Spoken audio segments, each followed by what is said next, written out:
Self-improvement has become a dominant philosophy. You know, the macho school of thought. Influencers telling you how to live like they're the last moral compass of civilization. This crazy genre is called self-help content, and the algorithm loves it. Because it feeds both sides of a lost online soul, absolute narcissism and crippling self-doubt. This is Noji Core, the podcast brought to you by the Noji app right from the underground of EdTech. Here we discuss contemporary issues that feel underanalyzed and spiral to unexpected conclusions. And today, it's the internet's self-help addiction. South Korean-born philosopher living in Germany, Byung-Chul Han, talks about this in his book The Burnout Society. He argues that people don't just suffer from external pressures now, we internalize them. We don't need a boss breathing down our necks. We become our own task makers, constantly pushing ourselves to be more productive.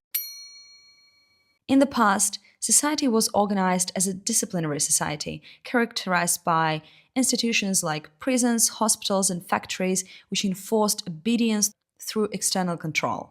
The 20th century bestseller, Discipline and Punishment by Michel Foucault, disillusioned us about this phenomenon 200 years ago.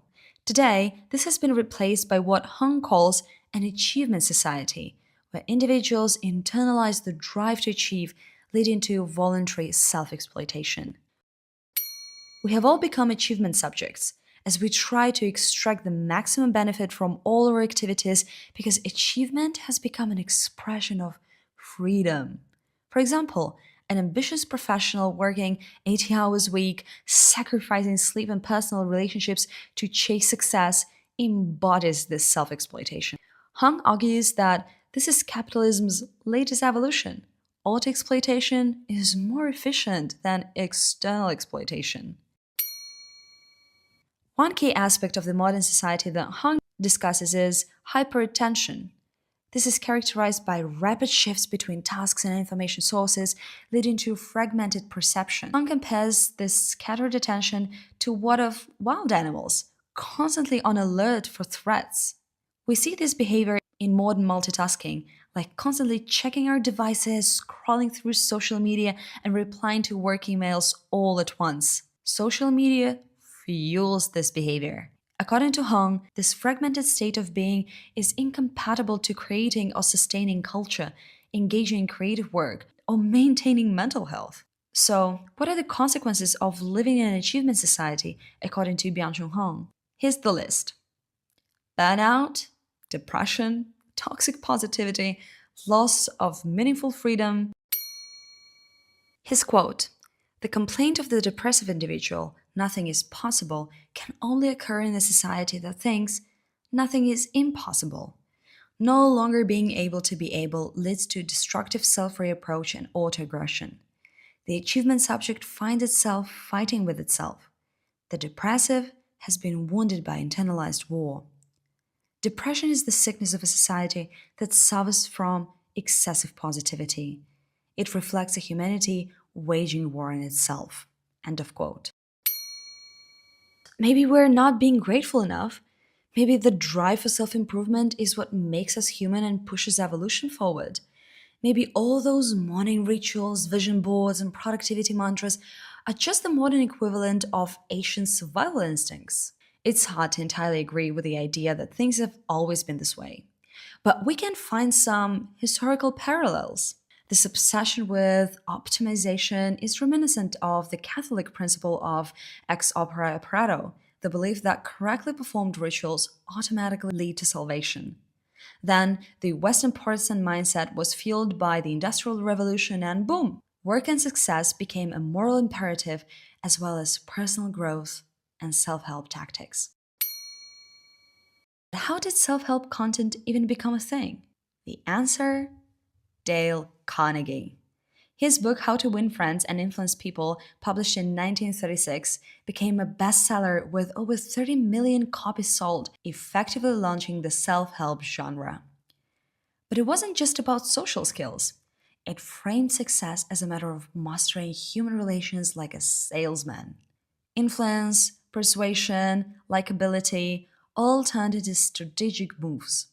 Then, in 1948, Carnegie wrote How to Stop Worrying and Start Living. We haven't read it, but honestly, after all of the Machiavellian tactics applied to human relationships, the title feels like a logical next step. By the time Norman Vincent Peale published The Power of Positive Thinking, self-improvement started merging with magical thinking. Like, you know the drill.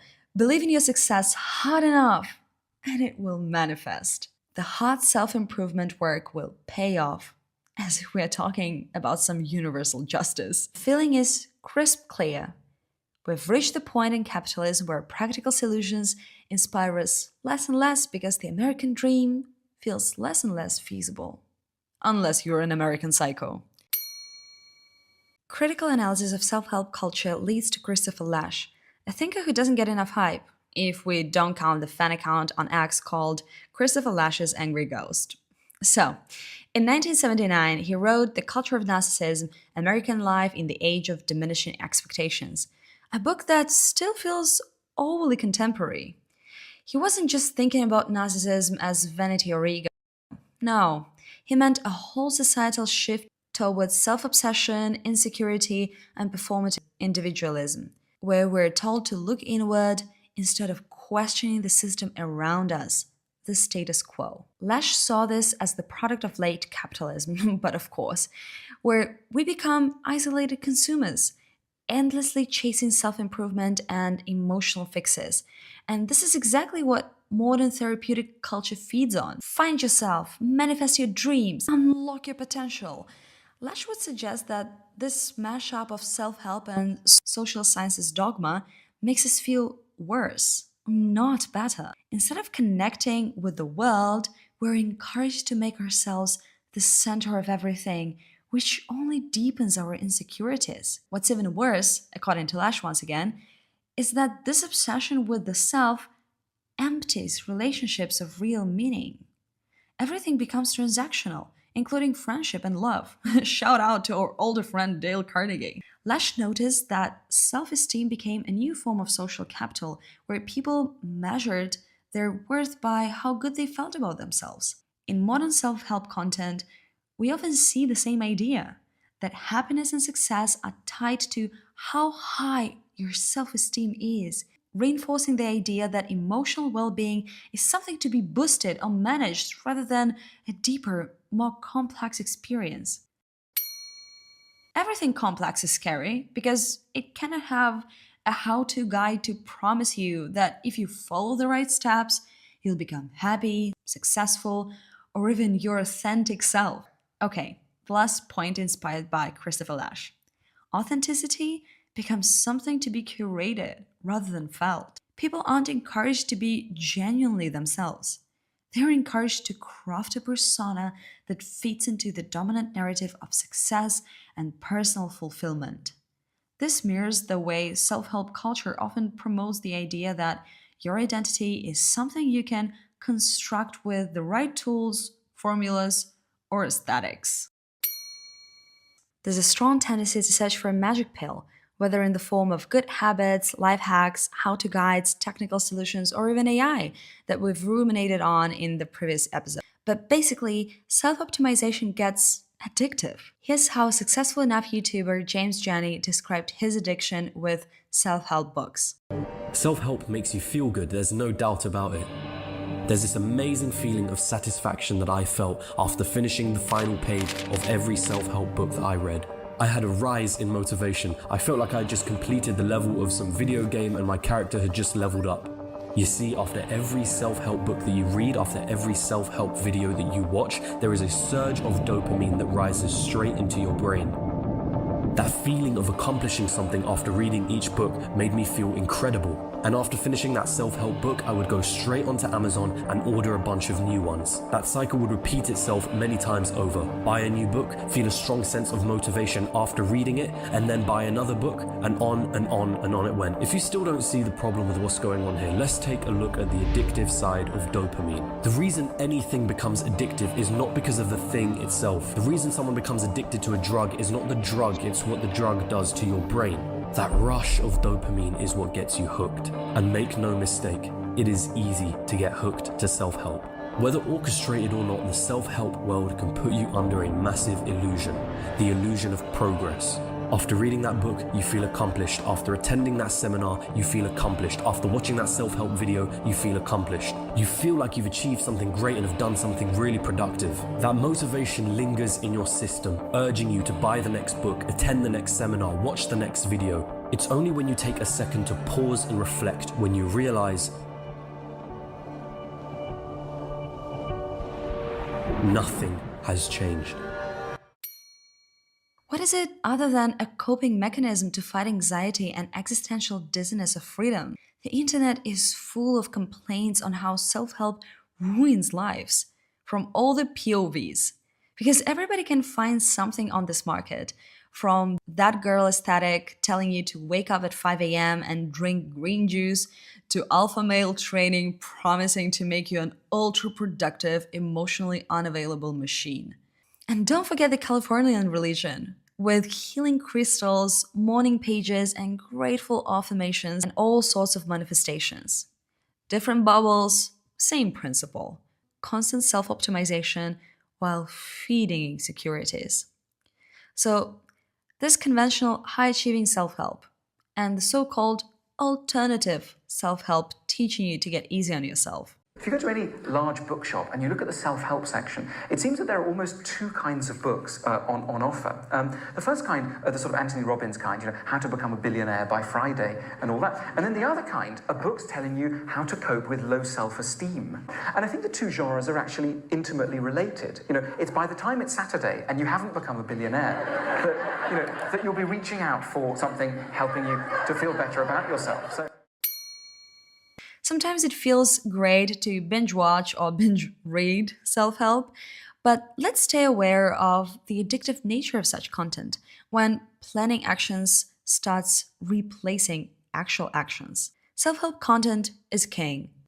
It's king for avoiding the real world and, let's be honest, the real you. There's an amazing saying, for every complex problem, there is a simple but wrong solution. That's very accurate. Here at Noji, we deal a lot with self-improvement through building knowledge, right? Students, researchers, and language learners commit to daily study sessions, and the process of building knowledge can teach us a lot about the nature of real wisdom. At this point, we need tools, not tips. Peace comes piece by piece, flashcard by flashcard, action by action. While developing the brand platform and tone of voice for Noji, we were like, everything goes. But no self-help bullshit. Students all over the world are boycotting sugar-coated self-help bullshit around studying. They're vocal about struggles and insecurities, seeking new ways to romanticize studying without toxic positivity. They realize collaborative studying is no longer just for fun. It's a necessity, and they choose essential, non-overwhelming study tools to find structure in times of chaos. Noji is Gen Z's favourite flashcard app. It has it all: spaced repetition algorithm, customization freedom, a library of decks, AI assistance, free learning of 50 cards a day, feel-good streaks, and a minimalistic design, sleek from the first touch. It's a clear-pilled liberation from mindless cramming and ADHD-fueled anxiety. Now it's clear. To create is to remember. To remember is to learn with Noji. So, there is no solution for you on how to deal with massive quantity of such content. Okay, here's the ultimate hack. Stop trying to hack your life. You already have what it takes, including the Noji app. This was the second episode. We really need your support.